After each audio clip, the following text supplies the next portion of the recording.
Quentin Tarantino destroyed modern-day Hollywood. It's like, ideology trumps art. Ideology trumps individual effort. Ideology trumps good. In an appearance on Bill Maher's show, the legendary director slammed the industry's obsession with political correctness. He even took jabs at his critics on Joe Rogan's podcast. I can't just deal with all the hot button issues if I'm set up in a thing between 2 days. So today we're going to cover his bold takes. Just watch this clip before I give you the bigger picture. One thing before we run out of time, I have to say to you, besides the great entertainment, I have always really appreciated the way you pushed back when anyone tried to stifle you, shut you up, shame you, bully you. They tried it with the last one, with Once Upon a Time in the Hollywood, some bullshit about Margot Robbie doesn't have enough lines. And you do what I wish other people would do. Instead of apologizing like a little pussy, you say, I don't agree with your assessment. If somebody brings up something that actually is legitimate, I'll even have a conversation with them about it because I'm actually into interesting thought and I don't have to even agree with you. Oh, but that's an interesting point. Right. That's an interesting point. What a lot of his critics fail to realize is that Quentin has been dealing with this kind of backlash since the very start of his career. In fact, you could argue that the 90s can be split into two periods, the years before Pulp Fiction and the years after. Some people went as far as saying Tarantino basically started a revolution in filmmaking. Of course, with the kind of impact that he had, he always found himself in controversy where he got slammed for his use of violence, profanity, and dark humor. But there has become a thing that's gone on, it seems like in this, especially this last year, where, what's the word I'm looking at? Ideology is more important than art. Way more, certainly to the awards. Yeah. And it's just, it's like, ideology trumps art. Ideology trumps individual effort. Ideology trumps good. Ideology trumps entertaining. There's two kinds of movies, virtue signalers and superhero movies. Exactly. To put things into perspective, this interview was back in 2021 and things have only gone downhill since. Nowadays, even superhero movies fall into the virtue signaling category. Goes to show that if we want to have real art, maybe stop trying to please SJWs who get offended every time that the wind blows slightly out of their comfort zone. This constant pressure to be politically correct doesn't just limit creativity, it leads to self-censorship, and that's why Bill asked Tarantino what he thinks the future of movies looks like, and he responded by giving an answer using a historical lens. Are you bullish on the future of movies? Because well, look, you have to always look at. Are we going to get back to that place? Look, this happened. This comes in waves. This absolutely comes in waves. All right, so it's like, okay, just looking at the 40s.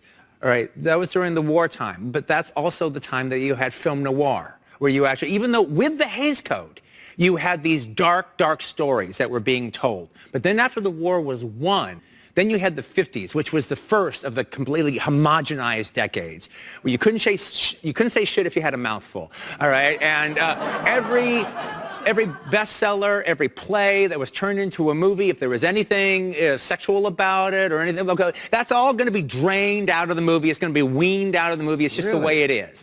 And then, to me, it's one of the worst decades in Hollywood is the 50s. Now, let me pause for a second and point something out. When the Hays Code was first introduced, it was meant to help Hollywood avoid direct government regulation by self-imposing censorship. However, the fact that it stayed in place all the way through the early 60s shows just how dangerous it is when a set of rules dictates the limits of free speech. Fast forward to today, and it's safe to say that we're living through a soft reboot of the Hays Code. The only difference is that the fear from a government crackdown is replaced with making sure the cancel mob doesn't go on an endless spree of internet hashtags and think pieces. Now that we've got this out of the way, let's get back to Quentin's take. And the 60s, pretty much from like 1960 to 1966, was the 50s part 2.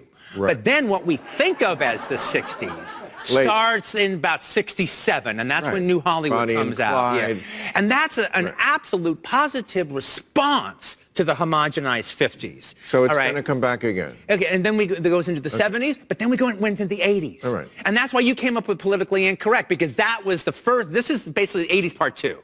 What we're living through right now. I gotta say, we definitely got some standout gems from the 80s. Movies like The Empire Strikes Back, E.T., Scarface, The Naked Gun, and Indiana Jones and the Last Crusade still hold up today, but when you look at the broader picture, Tarantino is not wrong. In his book, he explains that the decade failed because directors were playing it safe and many filmmakers were watering down their own vision right from the beginning. Honestly, we're seeing the exact same thing happening right now. Hollywood is stuck in a loop of endless reboots, remakes, and sequels, most of which bring nothing new to the table, but nothing comes close to the way Quentin went out on movie critics during an appearance on Joe Rogan's podcast. Some would say he went berserk. And then there's like, okay, this guy or this woman is going to write a think piece in the New Yorker about my movie, or in the Los Angeles Times, or in the New York Times, and they're going to write some think piece about it, or on this website or that website, and they're going to go against it and talk about, oh, this is a retrograde vision, or that this is a regressive vision. Or Quentin has become right wing. Is that really a take that someone had, that you've become right wing because of a character in a film? Even like a critic who liked it, A.O. Scott, goes, well, this whole vision seems more on the right than you would imagine for Quentin Tarantino. I mean, it doesn't necessarily make it wrong, make it bad, but it just seems like more on the right. Well, Rick is coming from a place more on the right, not me. Yeah. Per se, but I am telling the story through Rick's point of view. I think it's pretty clear by now that some movie critics care more about pushing ideology than actually reviewing the films. It's been a while since we've seen truly fair, objective assessments from many of them. A perfect example is the 2019 Captain Marvel. Despite being a bland formulaic entry in the MCU lineup, go watch Mahler's video, somehow managed a 79% critic score on Rotten Tomatoes. But why? Probably because it checked the right ideological boxes. The film's feminist messaging seems to earn it a free pass, like it got an automatic 30-point bonus just for representation. And this is not just a one-time thing. We've seen this pattern played out again and again. And then they say something, well, how come they don't talk about, how come there aren't more black characters in the movie? How come they don't talk about the Vietnam War more? Well, basically, the movie takes place between 2 days. Okay, well, they didn't bump into Jim Brown, right, on those 2 days. All right, they saw who they fucking saw.